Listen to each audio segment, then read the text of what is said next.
I'm going to say it right from the beginning. I don't know how credible it is, but a Filipino magazine, if I'm correct, the Filipino Star is what it's called, if I'm correct me if I'm wrong, is saying that Manny Pacquiao has chosen Timothy Bradley to be his final fight April the 9th, 2016 in Las Vegas. If it is Timothy Bradley, that means it would be Pacquiao versus Bradley 3. Timothy Bradley won the first fight via controversial decision. Manny Pacquiao won the second fight, unanimous decision, very clean cut. And the third fight would be a rubber match. But what does the fight really mean?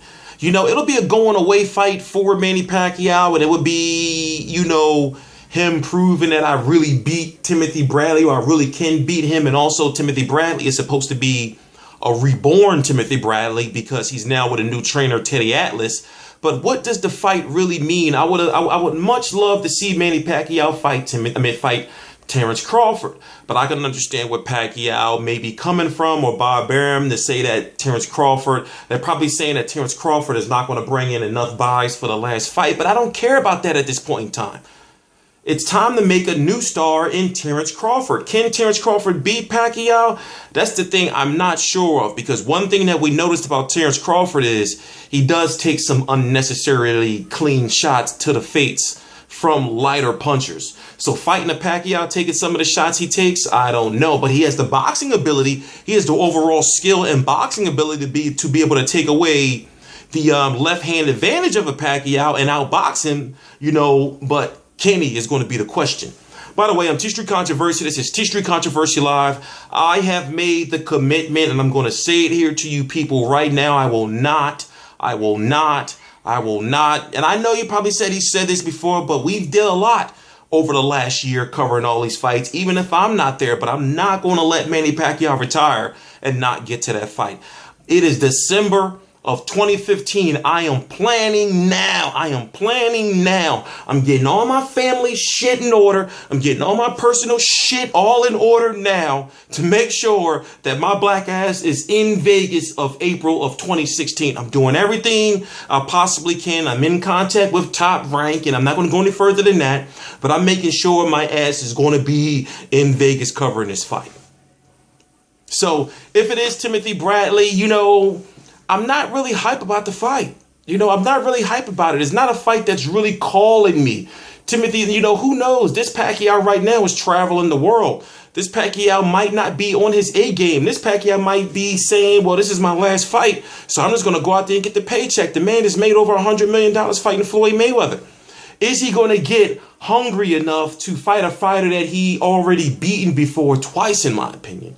That's the question. That is the real question. But also Bob Arum is probably looking at it like, well, we're not going to do you like Mayweather did Berto, even though people don't believe Floyd is really retired. We're not going to have you fight some easy-ass fight and just go out. You're going to put some money in somebody's pocket. And realistically, to appease Timothy Bradley, because if it is Timothy Bradley, if I'm correct, this will be Timothy Bradley's last fight under his current top-ranked contract, if I'm correct.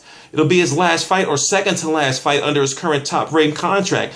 Maybe Bob Arum is saying, all right, Timothy Bradley, we'll give you the Pacquiao 3 fight and then re-sign with us. You know how Top Rank rolls, they'll give you a big fight and then say, well, in order to get this big fight, you got to re-sign.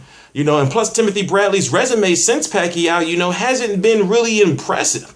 I mean, Diego Chavez draw, Jesse Vargas, and then Brandon Rios. I understand because of political reasons, he can't fight a guy like Amir Khan. He can't fight a guy like Danny Garcia, Keith Thurman, Robert Guerrero, and et cetera, et cetera. But I do believe that maybe, it's not really nobody for him to fight. It's not really nobody for him to fight. I would love to see Timothy Bradley versus a Ruslan Provodnikov rematch. But also, I'm wondering what they're going to do with the Saddam Ali situation.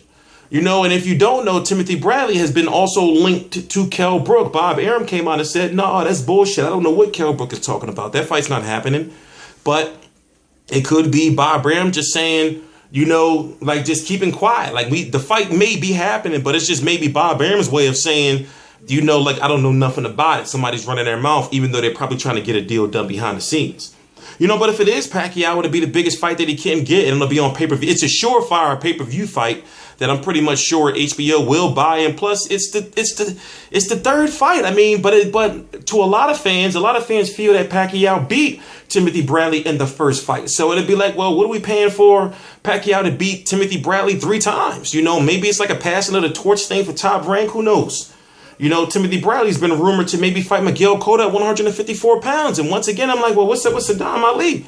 Isn't he the mandatory, or, you know, for the 147-pound title with the WBO? Didn't the WBO say that Timothy Bradley had to fight him next? Are they going to pay him step-aside money? Is the WBO going to allow that? So many questions, as you can see. We'll just have to wait and see. I'm T Street Controversy. This is T Street Controversy Live. He fights in April. It's now December. He's got to make a decision, I'm sure, maybe by January. You know, we'll get some news. The Philippines is reporting that it's Timothy Bradley. I haven't mentioned Amir Khan's name because I just don't believe that Al Heyman and Bob Arum are going to work together to get Amir Khan's fight. People are going to say, well, Al Heyman don't have nothing to do with it. Yes, he does. Yes, he does. You know, yes, he does. But Amir Khan could give Manny Pacquiao some problems if Manny Pacquiao is not on his A game. He could, but I still see Amir Khan not able to take Manny Pacquiao's best shot. So it all depends. I'm T Street Controversy. This is T Street Controversy Live. I cover every single major fight live. Please subscribe.